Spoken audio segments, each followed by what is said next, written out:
live. Welcome back, ladies and gentlemen. I am one of your co-hosts, Blake Ruffino. Alongside me is my counterpart, Joe DeLeone. I am sorry that I am late.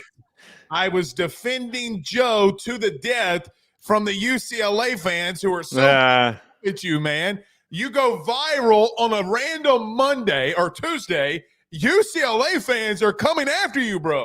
You're the one who was critical of them. This is always what happens. The quote of you speaking down on a fan base is always the thing that's removed. And then for some reason, I'm caught in the crossfire. I'm your human meat shield, if you will.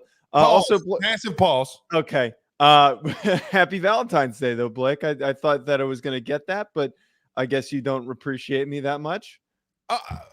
Joe, we're 1 minute into the show. I mean, you got to wait for me to tell you. No. The priorities, Blake. Priorities. Valentine's Day. Here's the thing. I have 3 Valentines. Okay. One is like 3'6". The other is like 2 foot, and the other one's my wife. So do you want me to add? Do you want me to add on? I'm not asking you to on, Joe. Do you feel you? No. I'm not asking you to be my Valentine. Just a happy Valentine's Day would have been nice. But that's the reason why we're going early today, though. That's really what I was getting at. Going early today. Yeah. Let me ask you this: what is a typical Valentine's Day with you and your girlfriend? What is the appropriate Valentine's Day itinerary list? Well, we haven't been dating that long, so we only had one last year, and I mean this year just taking her to dinner somewhere nearby, a nice Italian place nearby. That's the extent of it. I tried to do that. You'd be surprised. A month ago was when I made the reservation. I was going to do that, but there were all of the good, steak places nearby that were worth, if I'm going to go, I want to spend the money that's worth it. I'm not going to go to a shitty steakhouse that's not very good. They were all booked up. They were all completely booked up a month and a half ago. Everybody ridiculous. Wants to be out on Valentine's Day, man. I mean, it's so dumb. Which you said reservation, which reminds me, I got to make a reservation for my wife's birthday. But I mean, listen, okay, I want to go to a steakhouse. I want drinks. I want a good steak. I don't even care about the sides. Give me nice ribeye, a 14-ounce ribeye. I am golden. I am a kid in a candy store at a steakhouse, man. See, I'm not going to tell my girlfriend this, but so this weekend I'm going to Palm Springs with a couple of my buddies so we can go golfing. And one of the places I made a reservation for was a steakhouse. So I am avoiding. She's not getting the steak, but I'm eventually going to get a good steak this weekend without her. To send her the clip of you saying that. You don't have her contact info, so we don't need to worry about that. I can figure it out. I'm very resourceful. We'll see. Okay. About that. We do got a lot to talk about. Joe, you know who's going to be eating steaks for a long time?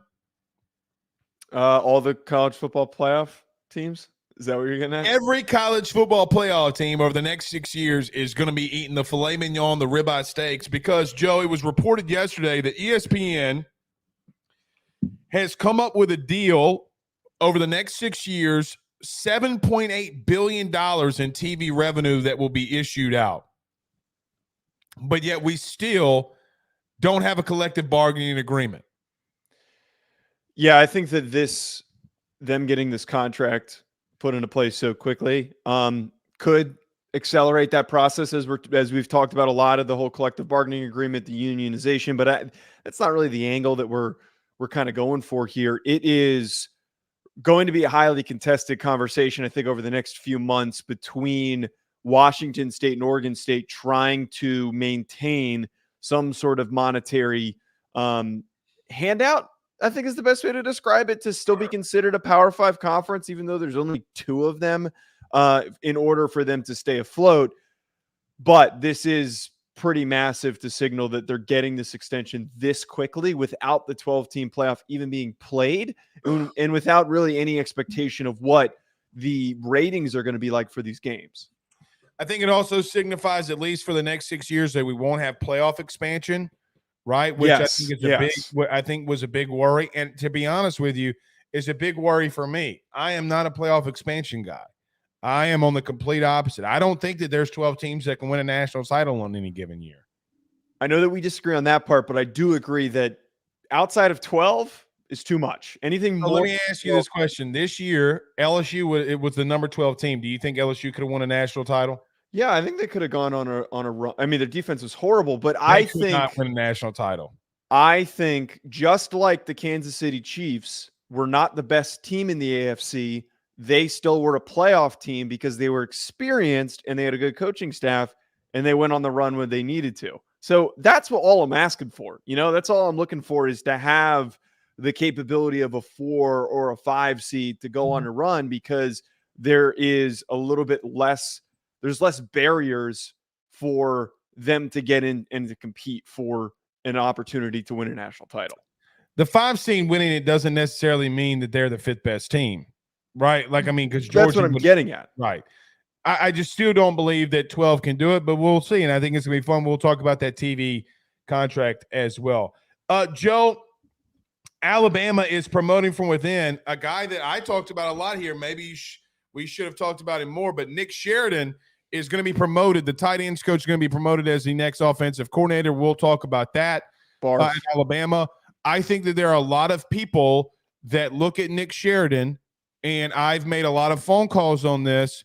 They think Nick Sheridan is going to be one of those next big-time names that we're going to be starting to talk about here.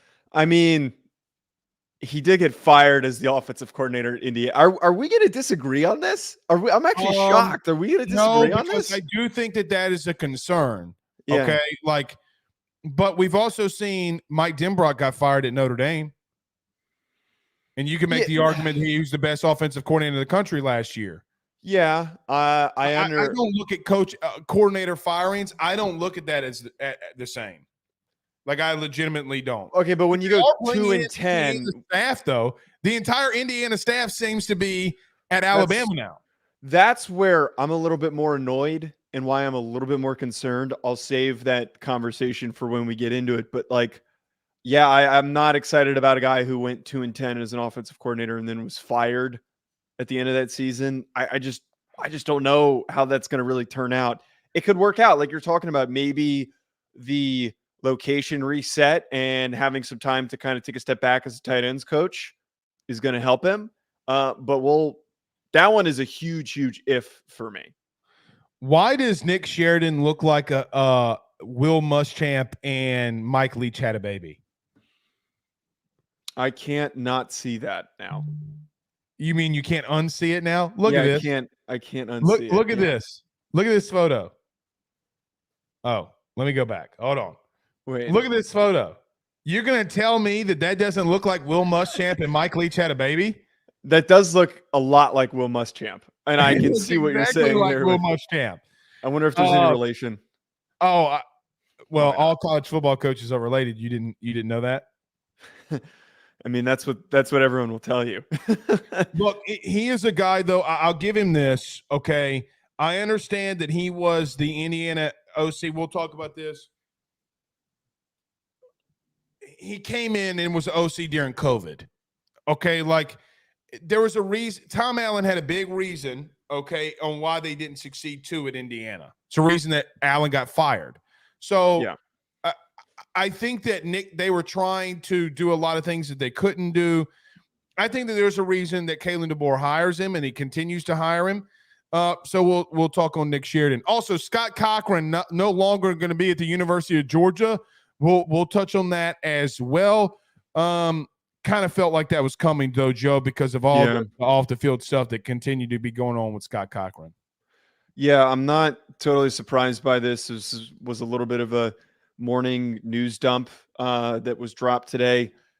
Seems like there was a lot going on with the program, and this isn't really, I think, a performance-based firing, but I'm curious to at least just hit on this and kind of get your thoughts on it. I think that, okay, we'll talk about it. I'm not going to go into it now. We'll talk about it. It is what it is. Joe, also the Pac-12 commissioner, George Kliavkoff. Say it again. Kliavkoff. I can't say Russian names. I'm from the deep south. Okay. Kliavkoff, okay, is looking at he's going to be pushed out of the Pac-2. Yeah, I don't think we're shocked there. And I don't think that I am a little shocked. Can I be honest with you? They clearly wanted nothing to do with him. All the moves that they've made throughout this whole offseason, He's and then getting after blamed for something that wasn't his fault, though. But that's not what the issue is. It's not his What's the fault, but issue? well, the issue is that everything's falling apart, and that's not on him. I know that's not on him, but he's getting removed and pushed out because Washington State and Oregon State's goals are not aligned with his, and we haven't heard a word about anything that he's done in the later impacts of everything that's gone on. He has not made any moves to help fix the Pac-12. It's been all Washington State and Oregon State. So why do they need him? Why are they paying him when they need to figure out their own situation? He tried. They said they voted no. Like San Diego State, he tried to bring them in. He tried to bring in some group of 5 teams, and they voted no on it. That's not on him. He can't look. I think he went into an unwinnable situation. I'm surprised you're defending him. I just don't believe you. I don't think you remember why the other Pac-12 commissioner before him was pushed out. He stunk. He completely stunk. But I mean, he also still was the one in the room making these negotiations. We'll get to it later. Okay, we'll get to it later. All right, Valentine's Day special, Ruffino and Joe show. If you love us as much as we love college football, you have come to the right place. Joe, let's talk about our good friends, though, over at betonline.ag. Our good friend, I was in my AYS special there. But our good friends over at betonline.ag, everybody do us a favor, though, by hitting the like and share. If you're on Facebook, hit that like button, hit the share to all those social media groups, share to all those social media pages. You're watching us, listening to us on YouTube, like, subscribe, and notification bell, and wherever you listen to podcasts, do the same. We greatly appreciate you doing that. Joe, let's take a quick break. College football, is it in a healthy spot with the TV playoff deal that was just enacted? We talk about that next. BetOnline is the fastest and easiest way for you to wager on all of your favorite sports, contests, events with the first-to-market odds and lines. Find reviews for all the news for each league, including Major League Baseball, NFL, NBA, NHL, combat sports, college sports, esports, and even golf. BetOnline continues to be the top online resource for all of your sports information for live in-game betting, props, and futures. Head on over to BetOnline today and use your mobile device to join and make your first sports bet. Use our promo code BELIEVE50, that's BELIEVE50, BLEAV 50, to receive your 50% off welcome bonus on your first deposit. That's betonline.ag, betonline.ag. We're back.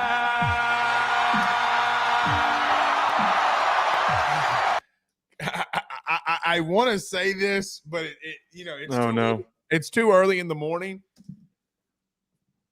And never mind. I'm going to leave it alone because I don't feel like I can get away with it before 11 a.m. Central Standard Time. Joe, it was reported yesterday that ESPN and the college football playoff, finalized a deal over the next 6 years worth $7.8 billion in TV revenue for the expanded playoff. Your thoughts on the new deal with ESPN and the college football playoff? Yeah, the biggest thing that you mentioned earlier is what I take away from all of this, that we now have a set number. We have a set period of time that this is locked in for. It's good to know that for a good chunk of time before these games have even been played, we're locked into the 12-team format. I think it allows for us to be a little bit more patient with this and for it to properly commence and play out the way that we can actually determine if this is a successful playoff format. I am hoping that there is no desire to expand this thing further. And then the other side of this too, which is going to be impacted after the fact, is the voting that is going to happen next week regarding the 5 and 7 teams. And then also for the Pac-12 to still be considered a Power 5 conference and for them to get the $6 million instead of the $1 million that is given to the conferences from the college football playoff. Now that we know where the money is, I think that is where the next wave of all this happening. All right. So when this went through, you want to know my two thoughts that crossed my mind? Number one, from a financial standpoint, I don't think the sport has been healthier. Like, Yeah. I just don't think that you can look and see the money that's being, pushed into college athletics from an NIL standpoint, from a booster standpoint, from a TV revenue standpoint. And Joe, this isn't even, we're not even talking about the 55 million dollars that gets pushed into, these schools from regular season TV revenue.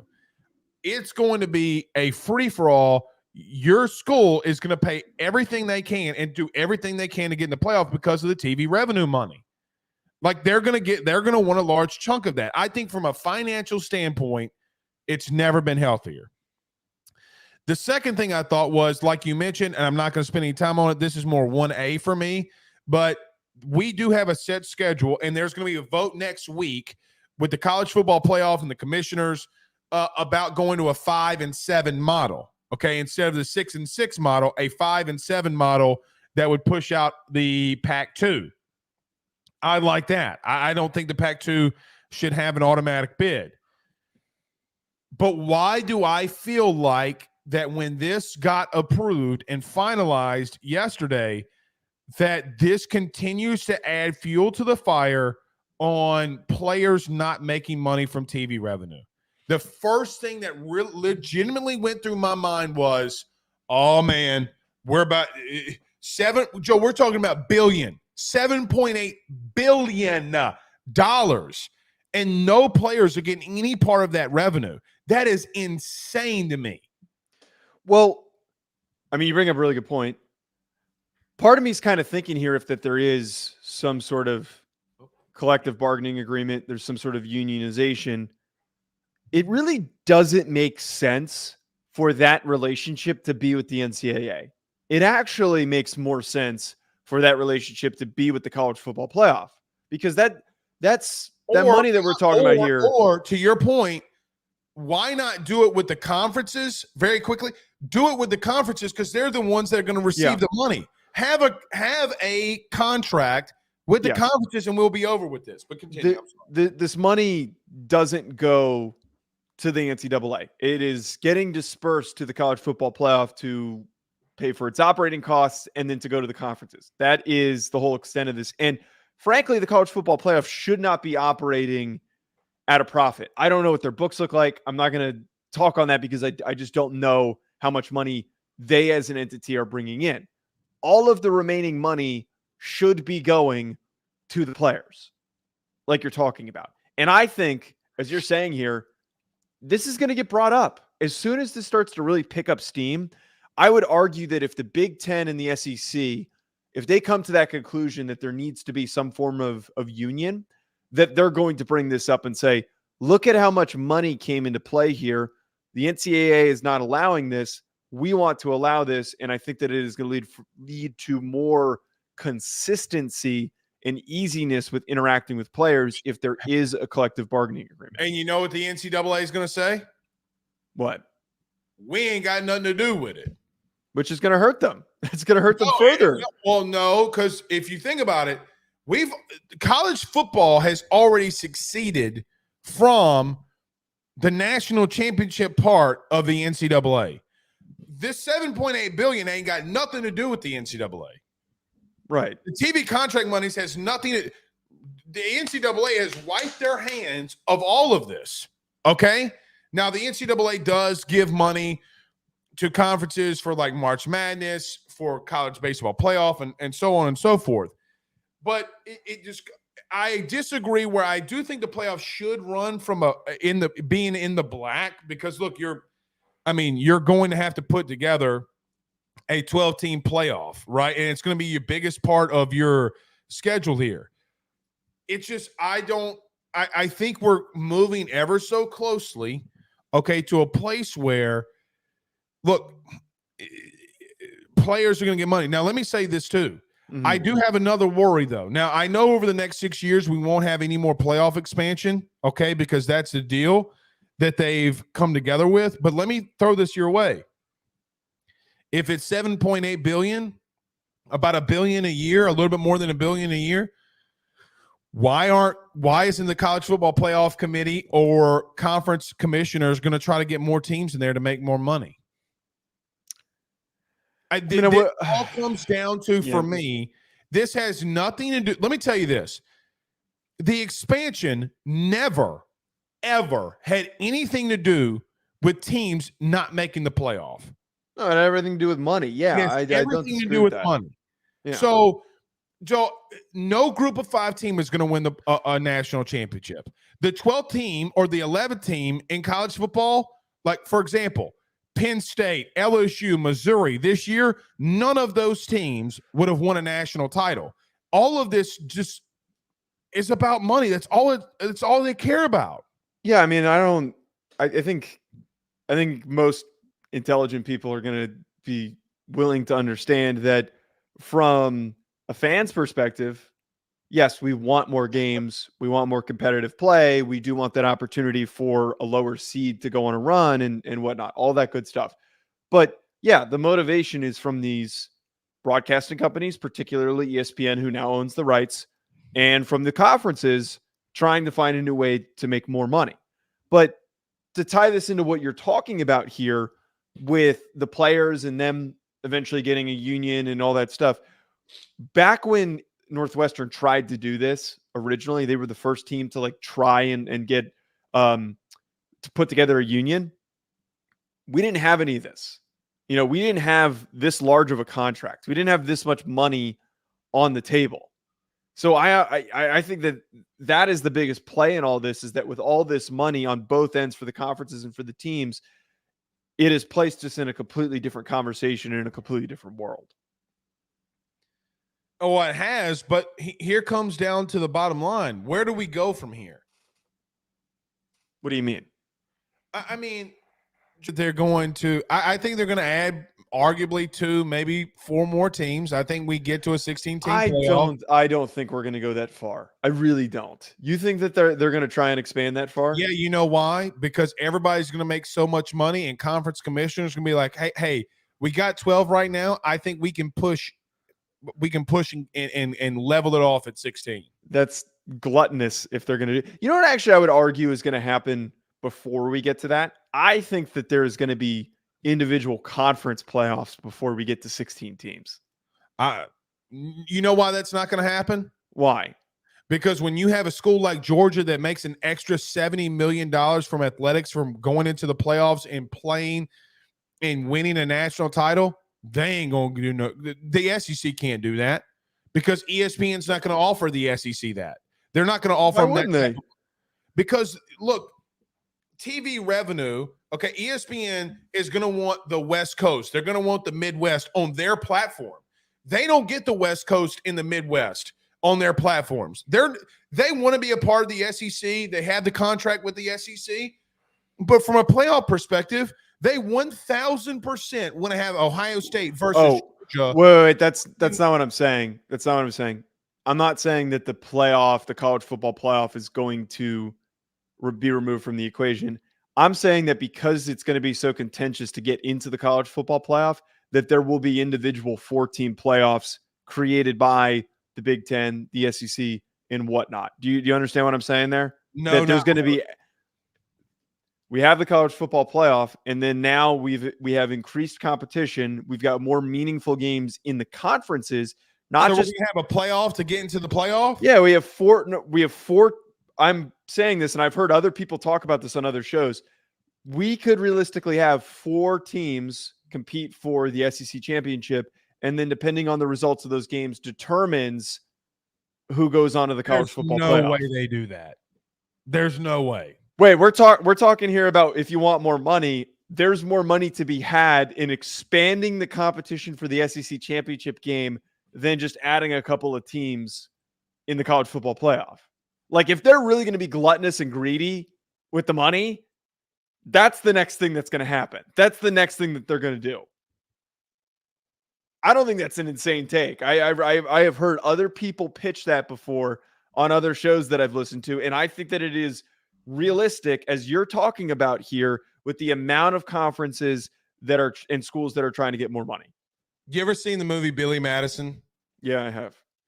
Do you remember when Billy Madison talked about the little dog named Rocky and the MC said that might be one of the dumbest things No, that I've ever. Hold on. Clip this. Hold on. That I've ever heard. We are all now dumber, okay, for having sitting and listening to that. I don't think that you're wrong that they would want to do something like that. They're going to. Watch in 10 years, we're going to be sitting here talking about conference playoff expansion. You ever seen the movie Billy Madison? You just asked me this. Remember when the guy had the sniper rifle and was shooting Billy Madison's enemies? That's what I'll do if they do a sub playoff for the playoff. I don't think it's bad. I mean, why is that a bad thing? You remove one less regular season game because they're already going to play in the regular season. Majority of these teams are already going to play each other in the regular season. What the same thing could be said right now with a lot of these teams into playing each other in the regular season. Oh, good Lord. We get plenty of whatever. I think that is a plausible. That is more plausible to me than it is to say that they're going to go to 16 teams. I think we've expanded too far. We've expanded far enough. I agree that we blew past 8 into 12.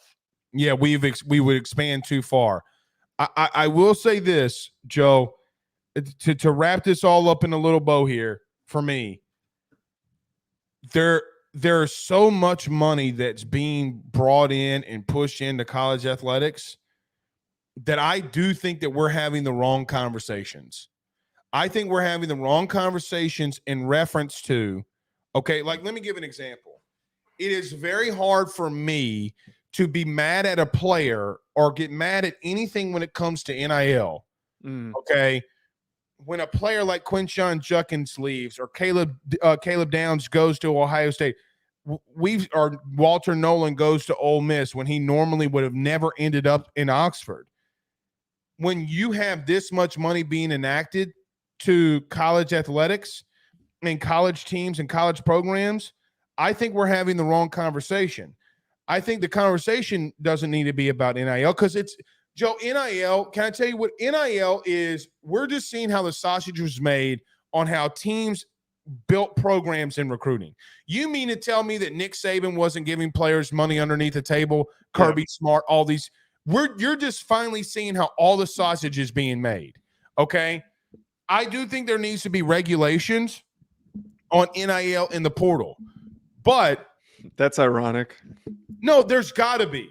Okay. Always said that there's got to be regulations. I could pull so many segments of me yelling at each other for me suggesting that there needs to be regulations. We did it the whole last summer. No, that's different.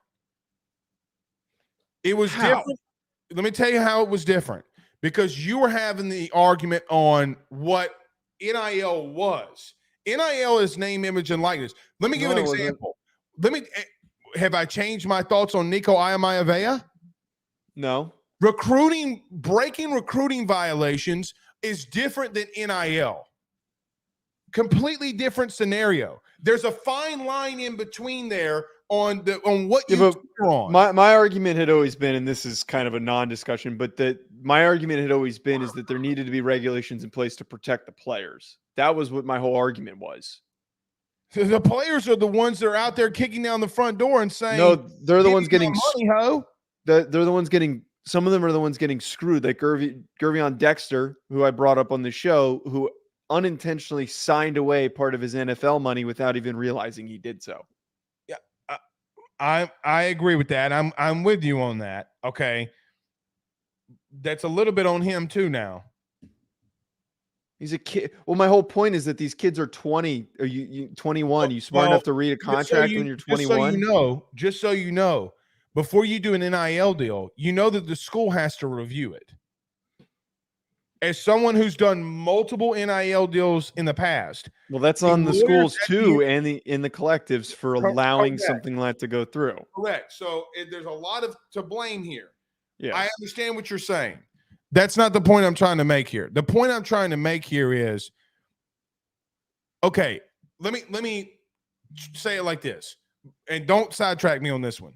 Okay. We talk about so many times, Joe, that we want guidelines and rules on NIL and the transfer portal, and rightfully so. You know what the conversation that we should be having?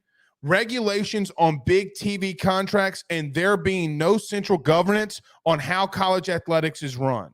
Because ESPN, CBS, Fox can come in here and do whatever in the godforsaken world they want to.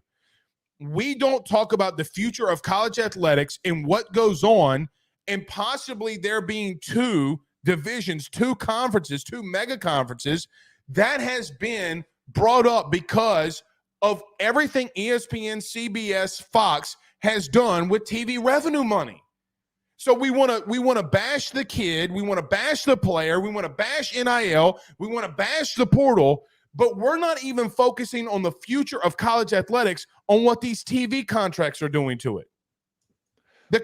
Kids are not making these decisions. Let me tell you something.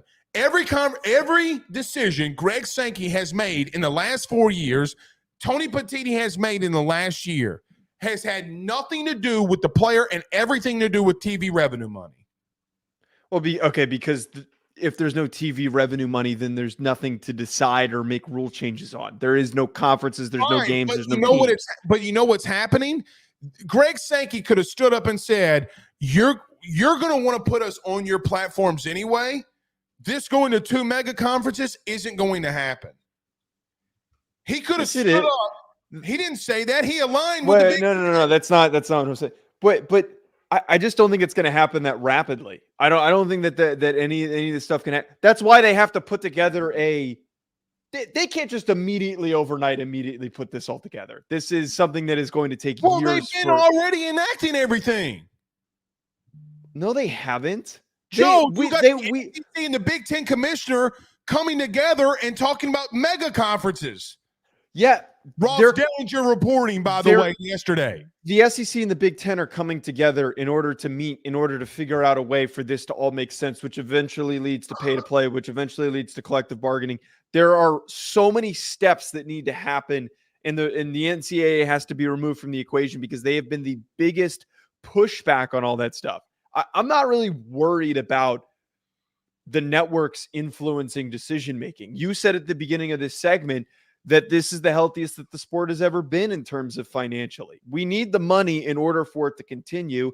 Otherwise, we can just go watch club football. You're missing what I'm saying.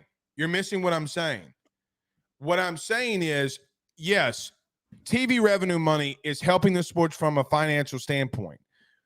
What I'm trying to get at is we need one face and one voice to run college football and college athletics. We need a commissioner more than we've ever needed. Someone can't just stand up and put their hand in the air and go, "Hey guys, I'm the new commissioner. Just listen to me." Like there are 4 Power 5 conference and they need to come together and make one person over college football. They're never going to agree on anything, which is why I'm saying that this is going to take 5 years, maybe even 10 years until we get to that point. Typically I'm the optimistic one on this show when we talk about this shit, but I don't have any faith that they can come together and do that. I saw that. I award you no points, and may God have mercy on your soul. It's a great line. That is a great line. Great line. Okay, you want to talk about Nick Sheridan? Yeah, I'm sure that this is going to be a very cordial discussion. I don't think we're going to disagree as much as you think that we are. Oh, I know we are. Okay. Joe, yesterday it was reported that Alabama at the time tight ends coach Nick Sheridan was being promoted to replace Ryan Grubb as the offensive coordinator. Your thoughts? So Alabama fans think that I am unbelievably negative when talking about them. I would like to just preface this by saying I supported the Kalen Deboer hire. I am optimistic that this can work out. But I got to be completely honest. Them promoting Nick Sheridan as the offensive coordinator is really goddamn lame. It is really lame. This isn't a head coach. This is a coordinator where you have plenty of time. There's nobody entering the portal for you to interviewed outside candidates, to look internally at all of your options. This should have been something that took multiple weeks, not a couple of days. And you're going with a guy who was fired as Indiana's offensive coordinator in a 2-win season. Now, I understand that you can't totally fault some guys. There's been a history of coordinators who have been in bad situations, who have been let go and have gone on to be successful, like you said with Mike Denbrock. But why are we putting together Indiana South with this goddamn coaching staff? And why was there no effort to look elsewhere for other options? I mean, are we just supposed to look and be happy and say, oh, he's under Kalen Deboer, he must be smart? I think that is a very risky decision. And as somebody who's a fan of a team that just promoted a tight ends coach to call the plays, I'm telling you right now, when you're screaming in week 7, remember that I said this. I watched Jared Parker completely run that goddamn offense into the ground, and everybody thought, well, the tight ends were one of the best units on the team. Let's just give this a second. Guy was also fired as the offensive coordinator when he was at West Virginia. Be very careful. Be very wary. This smells, it reeks of Jared Parker being the offensive coordinator at Notre Dame. I don't disagree with anything you just said. I will tell you, though, that I have talked to a lot of coaches over the last 24 hours about Nick Sheridan, and a lot of them have the same opinion of him, that he might be one of the best X's and O's guys in the country. I think that there was a reason that he did not succeed at Indiana. Joe, we're talking about him being promoted during COVID. Tom Allen ran that program at the end of it into the ground. I don't think that it's fair for us to point at him there when all chaos ensued. But I do think it's something of that's very noteworthy, okay? That, look, the last time that he was a play caller, he failed at a place. Can I tell you why I'm not worried? It's exactly what you said the other day when Ryan Grubb left. I don't think that Nick Sheridan's going to call plays. It's fair. I think Kalen Deboer is. And when you have a head coach that historically calls plays, what do they look in their offensive coordinator? Someone who's used the game and wants and calls some of the same things and sees the games the way that you do. And I do think that Nick Sheridan, mainly due to the fact because Kalen Deboer has brought him on everywhere he's gone after Indiana, Joe, there's a reason why he promotes him from within, because he trusts him. And I just don't know if Kalen Deboer doesn't have a lot of say-so and his hands in on play calling year one. I do think also Nick Sheridan has a completely different set of athletes, okay, at Alabama than he does in Indiana. It's a completely different type of scenario. Joe, let's not be crazy here. I know a lot of guys left Alabama, a lot of players left Alabama. Let's not act like they don't have talent now, okay?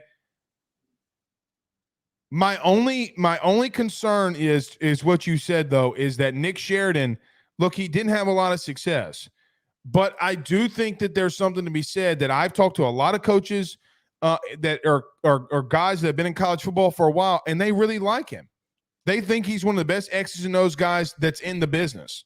Well, Jared Parker was respected enough to get a head coaching gig pretty quickly, even though he didn't have a great year as the offensive coordinator at Notre Dame. I think that a lot of times in the coaching industry, yes, there's a lot of respect that's given to these guys, but when there's not results in the field, that needs to be what's telling.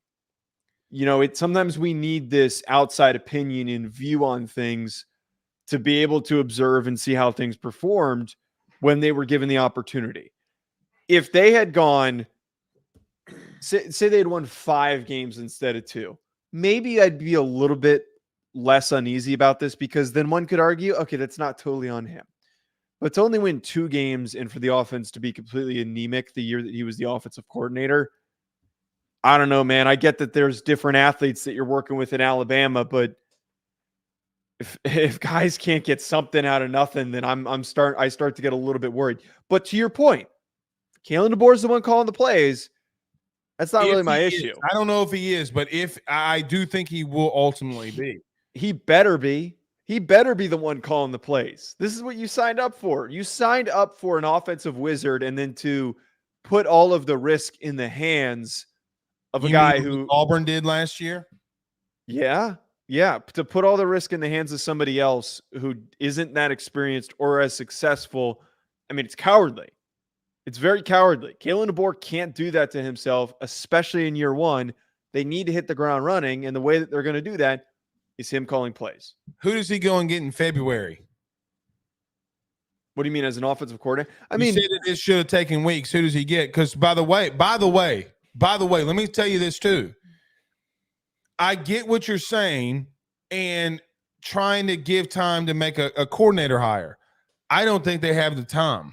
Why? I mean, there's no because if you go and hire somebody that's not familiar with Kalen Deboer's offense, okay, and wants to come in and enact other things, Joe, if you said 2 weeks, they're going to be in spring football by then. It's an impossible task for a coordinator. The reason Chip Kelly works leaving UCLA for Ohio State as an example, you know who Ryan Day's offense, you know who? Yeah, it's his. He was running Chip Kelly's offense. So there's the terminology's the same. There's a lot of things the same. Doing this on February the 14th on Valentine's Day, I do think I'm not going to say that Kalen Deboer was hamstrung a little bit. I do think he was a little hamstrung a bit. But of the three moves that were made, Scott Huff is the biggest move, is the biggest loss. Is the biggest loss on the offensive coordinator side of the football. But see, I don't even think he was hamstrung though, because all of his other hires have been guys that he had close Indiana ties with. He was going to do this no matter what. Yeah. Let's talk on that. That's a joke. That's a joke. That Indiana, that hasn't done shit except for have a mediocre year in 2020, is now somehow the coaching staff in Alabama. He also brought a lot of the Indiana staff to Washington. They played for a national title. He brought a handful of those guys. And Washington was the guy that was on that Indiana staff. Ryan Grubb was the guy that was on the Indiana staff. Washington is different than Alabama. Ryan Grubb was on that Indiana staff. Womack no, he wasn't. No, he wasn't. Grubb wasn't ever wasn't at Indiana. No, he hired him. He hired him at Fresno. He was before Fresno at Eastern Michigan. He was offensive line coach, Fresno, and then he went to Washington. Yeah, that's fair because DeBoer was the OC at Indiana in 19. Right. A lot of guys would kill to be at Alabama. That's all I'm saying. That you could have pulled. I don't know who the list would be. Yeah, man, you could have gotten Tommy Rees to come back. I understand your concern, okay, and agree with your concern. I do think that Nick Sheridan. There's a lot of people that like him, though, man. I would have promoted Jamarcus Shepard before I would have promoted Sheridan. That's all I'm going to say. Well, I do think that Sheridan, potentially, being a former quarterback at Michigan, I think that, like Joe, what if Jalen Milroe completely develops himself next year and we see a completely different dude? You know who the winner and all? Can I tell you something that we hadn't touched about too?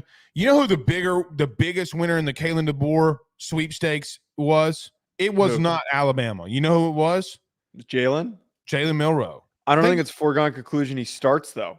I don't disagree with that. I think Austin Mack probably might start, but dude, I mean, he's going to get more QB development than he's ever had. One optimistically would hope. I do think that Kalen Deboer, to some extent, looks at Jalen Milroe and says that he can work with this. I mean, I don't know if it's a total scheme fit. Part of me does think that Mac gets his way onto the field early. He might. Very much could. It could be like who was the kid? He's going to run a 2 QB system? No, my thought was, you remember at Clemson, who was the kid that started before Trevor Lawrence and then Trevor Lawrence just completely took over the job? Was it Kelly Bryant? Kelly Bryant, yeah. Okay. Kelly Bryant led them to a playoff. Yeah, but then he hence why it reminds me of it. Kelly Bryant got him to a playoff and then immediately halfway through the season. Lawrence, though. I know he's not, but I'm more so comparing Bryant to Milroe, not Mac to Lawrence, in the sense that like he did all this great stuff the year prior, and then because of extenuating circumstances he can't control, he gets pushed out. I understand your concern, and I don't disagree, Joe. I don't disagree. I just have a lot of respected people that I value their opinion on and say that they like him a lot. So I'm just gonna wait and see. And I don't think I just think that Kalen Deboer is going to call a lot of plays here. So therefore, I don't think it's a bad hire when you have a guy that's going to call plays. Okay. Yeah. All right, let's get to a quick break. Let's talk about our good friends over at Home Field Apparel. I'm wearing the shirt again. I have two of these now. We'll talk about George, say his last name. Kliavkoff being pushed out of the Pac as a Pac-2 commissioner. Don't go anywhere. We're back next. Ruffino and Joe Show is brought to you by Home Field Apparel, which is the best, without a doubt, premium collegiate apparel brand that is out there. They have over 150 different colleges that you can choose from, whether you're an Illinois fan or a Rutgers fan, maybe you're an LSU fan like Blake, or maybe you're an Alabama fan. Whatever it is, even Idaho, they have so many different designs for so many different football programs that I can guarantee you're going to find some great stuff to help root for your favorite team. I've already gotten my Notre Dame stuff. Blake has his LSU stuff. Make sure you head on over to homefieldapparel.com to check out your team's collection of clothing apparel that they have on the website. And when you do so, when you check out, make sure you use promo code RuffinoJoe to get 15% off your order. That is RUFFINO, Ruffino Joe. Head on over to homefieldapparel.com and get your college gear today. Lead us into this one since you can say old boy's name. George Kliavkoff, the former Pac-12 commissioner. He is infamously known as the man who sat and watched the demise of the Pac-12 as all these teams left to go to other conferences. He is getting pushed out after there are only 2 remaining teams. Now, Blake, I know that you disagree with me on this. I do. You don't think it was his fault. I'm not going to say that. The initiation of it was not his fault. It was the previous Pac-12 commissioner whose name is escaping me. Larry Scott. It was on him for the way that he mishandled the initial talks on the contract expansion or the new contract. But I do have to give onus to Kliavkoff for not being active after everything that happened in order to create a brighter future. We were not in any of these rooms. We were not privy to any of these phone calls that might have happened with Washington State and Oregon State. But to sit and watch as these programs, these athletic directors have been bullish is pretty pathetic. Okay. Let me give you a little bit of a history lesson. You ready? Okay. Larry Scott tried to move the Pac-12 more into Olympic sports. Okay. He tried to get TV revenue into more of the Olympic sport game and thought that is where a lot of money would be generated in that and in tennis, women's and men's tennis. That's what Larry Scott pushed for when he became the commissioner in 2009 of the Pac-12. He was the first one who signed the $100 million deal with ESPN on TV rights. He got pushed out because ESPN, CBS, and Fox would not give them more money for their programs, mainly due to the fact because it was a non-generator. It was a non-money generator because people just weren't viewing games because of how bad the Pac-12 was football-wise. I have my thoughts and theories on why the Pac-12 ultimately demised, mainly due to the fact because I think programs and coaches like Nick Saban, Urban Meyer, Ryan Day, Brian Kelly, Ed Orgeron, who's your boy at Clemson? Why? Dabo Swinney, all those dudes, Sarkisian, go into the state of California and grab all of the best talent for themselves. The reason they were losing football-wise was because the talent wasn't there. Kliavkoff comes into a situation, Joe, in a TV rights revenue that, if you remember, he came in there trying to, restructure TV contracts. Like that was the number one thing that he did. And he failed. Well, ESPN and Fox said no. And he said, okay. Remember, he tried to go to the CW. He tried to go to Apple. And they told him that Larry Scott signed the deal. Remember, it was this whole big thing about he was trying to rework the deal, and nobody knew that Larry Scott had secretly, when he was walking out of the door, big middle fingers to the Pac-12, had signed a deal for the next 10 years, with ESPN and Fox that doesn't generate the money that other conferences did. Why would ESPN and Fox change anything? When a contract had been signed, what kind of deal could he work? I think he wins. Wait. Their contracts were coming up, though. That was what the biggest issue with all their contracts were expiring.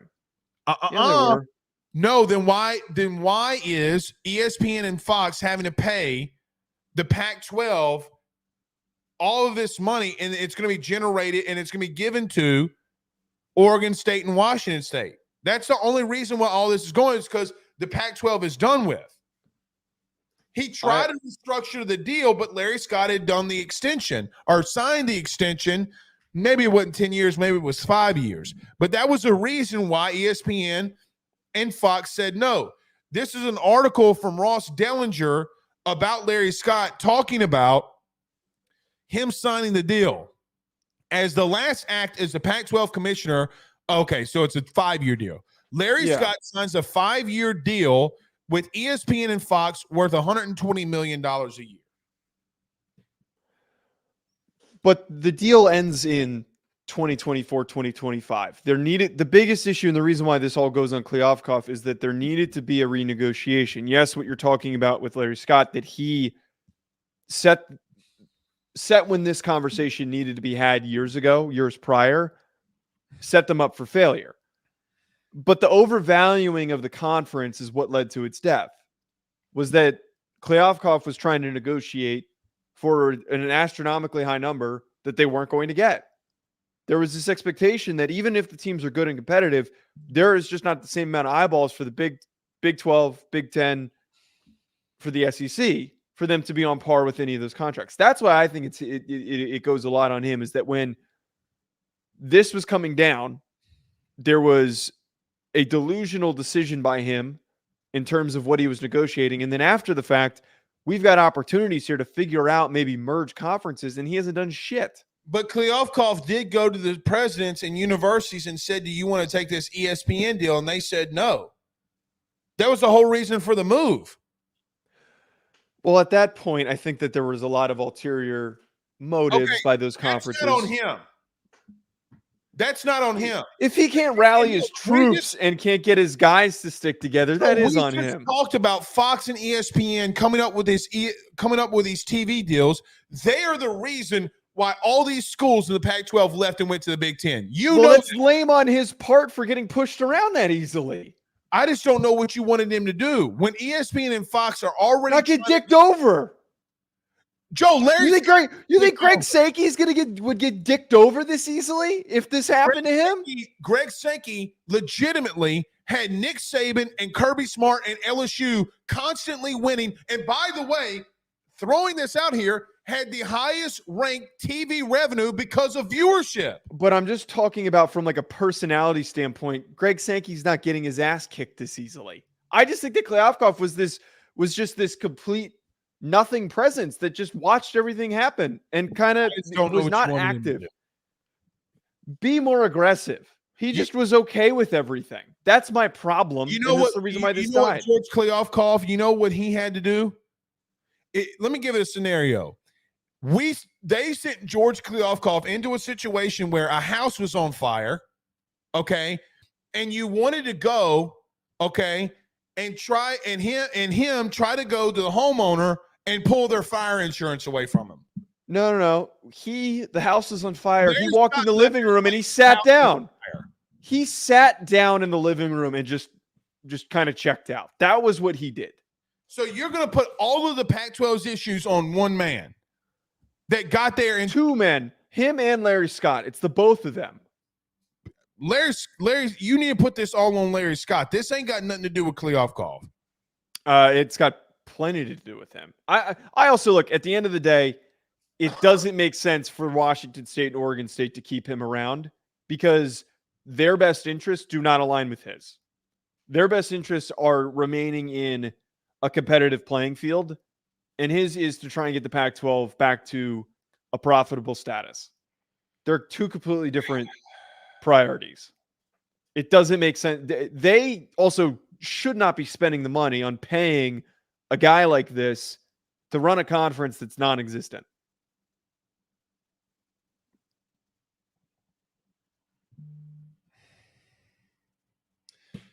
I just, Joe, I don't know what you want him to do. Like, I mean, Don't be a bitch.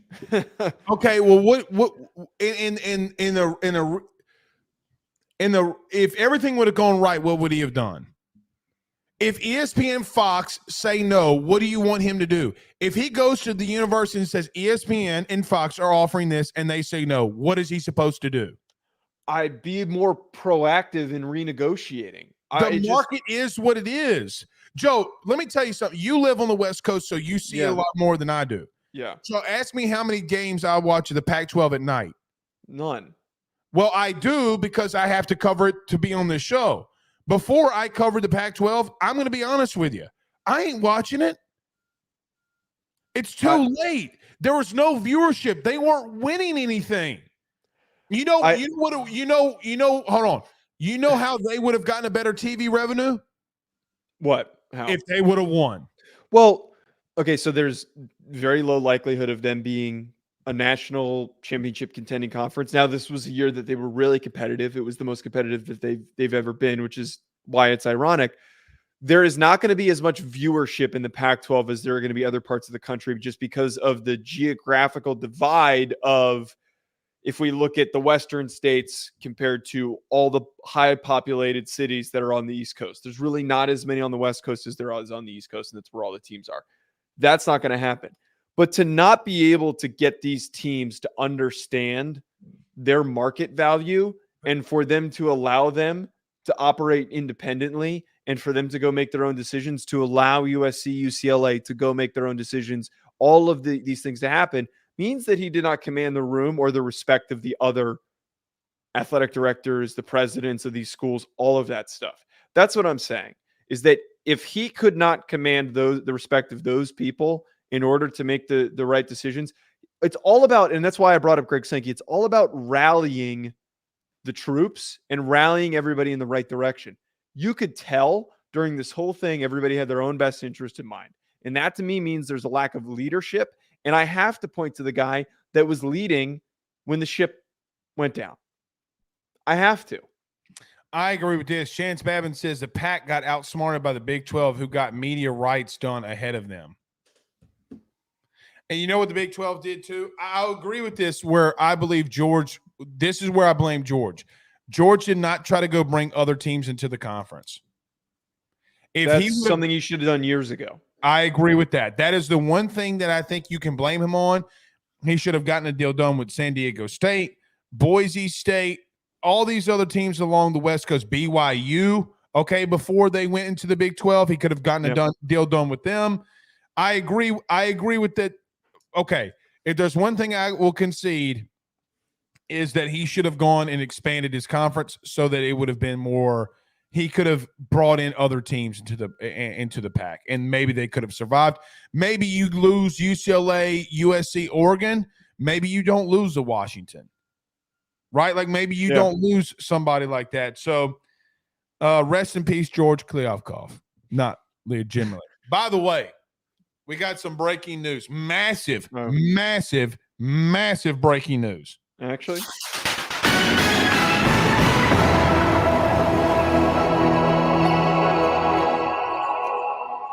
coming out of the University of Florida. I can't believe we're live when this is going on, Joe. Billy Napier has been. Oh, damn! I thought I was going to get you again. No, you're a dickhead. Okay. We do have some breaking news here, though. Okay. We were talking about Ryan Day and the pressure being on him. Ross Bjork has already fired their head basketball coach at Ohio State. Oh, is that what the news is that you're talking about? Chris Haltman is out at Ohio State. Uh-oh, Ryan. I told you he doesn't mess around. That was what I was trying to say, is that he doesn't mess around. Ross Bjork firing dudes on day 7. He's been there a week. I tried to tell you. He doesn't dick around. All right. OG Gary says, Ruff, you're wrong on that. Scheduling was a huge issue for the Pac.